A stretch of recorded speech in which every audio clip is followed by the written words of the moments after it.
Hello everyone. In this video, I will be covering the discussion section of an APA style report.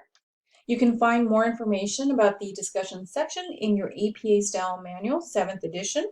Chapter 2 provides information about the different subsections that go into a manuscript that follows APA style. Chapter 3, Table 3.1 provides information on the reporting standards for quantitative research. And section 3.8 actually reviews the formatting criteria and the content that should be included in a discussion section. The discussion section is made up of multiple subsections, so it's a good idea to identify the different components of the discussion sections with headings. So make sure that whenever you use headings, that you follow the heading requirements, which you can find in Chapter 2, pages 47 through 67. So in this video, I'll talk a little bit about the formatting of the discussion section, as well as what information you need to include in this section. The discussion section starts right after the results section, and it starts on the next line, not on a new page. You don't need any extra spacing between the results section and the discussion section on your paper. The heading discussion is centered and in bold text. So, for example, let's just say that you finish writing about the results section on page 10 of your manuscript, then the discussion section would start, if there's still space on that page, on page 10 as well. But you identify this section with the label discussion. Make sure to capitalize D, and the remaining letters in this word are lowercase. After the heading is provided, you can go ahead and start writing the discussion section on the following line. So in the discussion section, you examine, interpret, and qualify the results of your research and draw inferences and conclusions from them. So for this, you want to summarize your key findings of your study. You want to connect everything together. For example, the purpose of the study, the results, the implication. So this discussion section requires you to think about the meaning of the research that you did. Because of this, the discussion section is possibly the hardest section that you write in your manuscript. The basic elements of the discussion section include a summary of key findings, a discussion on the implications of your work with respect to the research field and applied implications. You also want to discuss the limitations, make recommendations for future research, and then finish this discussion section with a conclusion. So next, I'm going to go through each of these different elements. The first subsection of your discussion section is a summary of your findings. So you want to start off by reminding your reader what you did. So remember, in the introduction section, that is where you first introduce your hypothesis or hypotheses if you have more than one. So go ahead and reinstate your hypothesis and the corresponding results. For example, was your hypothesis supported by the data? Did you have statistical significance? If not, provide a brief explanation for any surprising or inconsistent results with respect to your hypothesis. After you have reminded your reader what your hypothesis was and what the results were, it's time to start discussing implications. So the implications could be with respect to the research field. For example, how do your findings impact and add value to the relevant field? Do your results alter our understanding of a theory that you were examining or basing your research off of? Does it change how we understand the topic or the relationship between the variables that you examined? Here's where you also want to bring in the work of previous research. You want to compare your results to maybe work that you cited in your introduction section. Do your results support what we already know about your topic? So after you have discussed the research implications of your work, Consider any applied implications. So here you want to write about how your findings impact and add value to everyday life. So for example, do your results bring about any practical effects? Can your results help individuals improve their lives, change society, change policy, change education? So a quick example, let's say that you examine the relationship between social media use and self-esteem, and you found in your work that the more time individuals spend on social media, the lower their self-esteem. Well, with these results, you could have applied implications in that an intervention can be created to reduce the amount of time and activity on social media in order to maybe improve social media, self-esteem, or to prevent or minimize how self-esteem is impacted by social media use.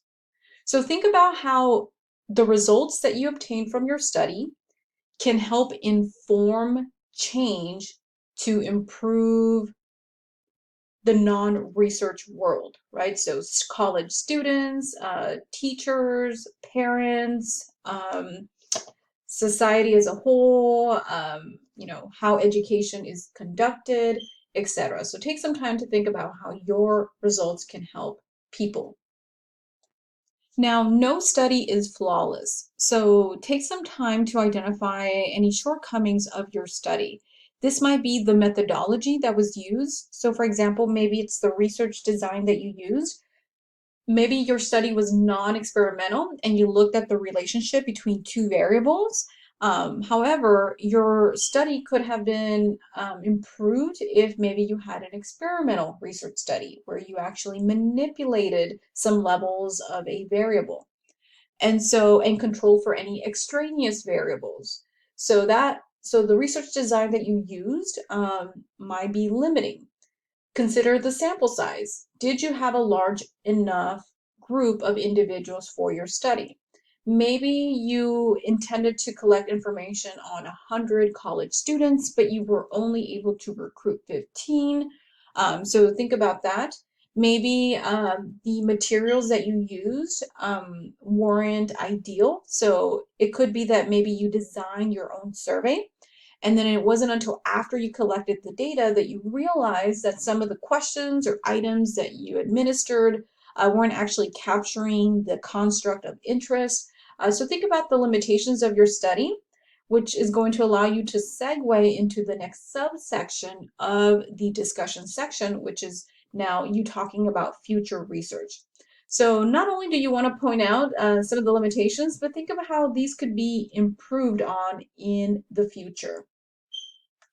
So remember, the scientific method is circular and it never ends. So the research that you're doing is going to help you in the future conduct research or other researchers. So after you have identified the limitations, think about what's next for this line of research. So think about the future directions with respect to what you can do next with the topic at hand and what other researchers can do. So give some ideas or provide some ideas as to new research questions that can be investigated, how the methodology can be improved on future work, or maybe any other items that you identified in the limitations section of this discussion section that can be improved on in the future. Maybe instead of collecting data for about a week or two, you recommend that researchers collect data for an entire month.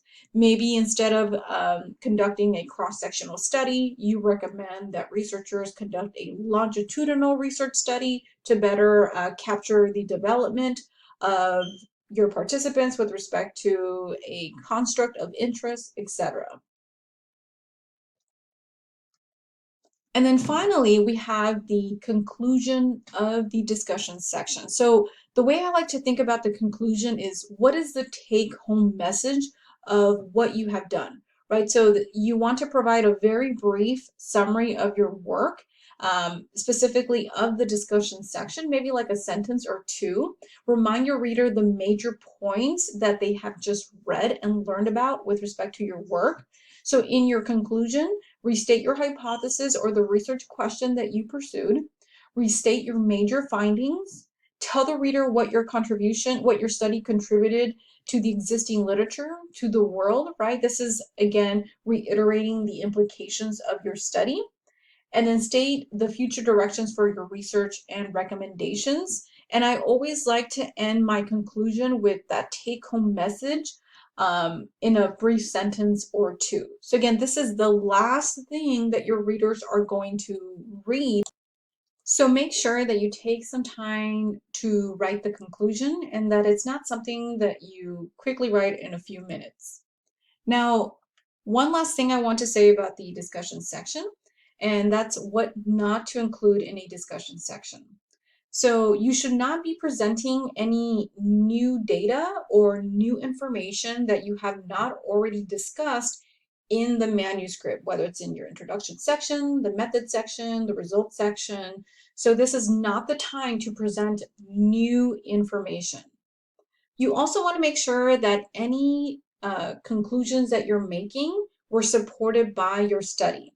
So do not provide any wild speculations about your study's implications or conclusions. So sometimes I'll have students that did not have statistical significance, but yet the conclusion or the different elements of the discussion are all based on statistical significance. So make sure that the conclusions that you're making in this last section of your manuscript were supported by the information you were provided in the results section, and there should not be that discrepancy between those two sections. So that concludes our overview on the discussion section.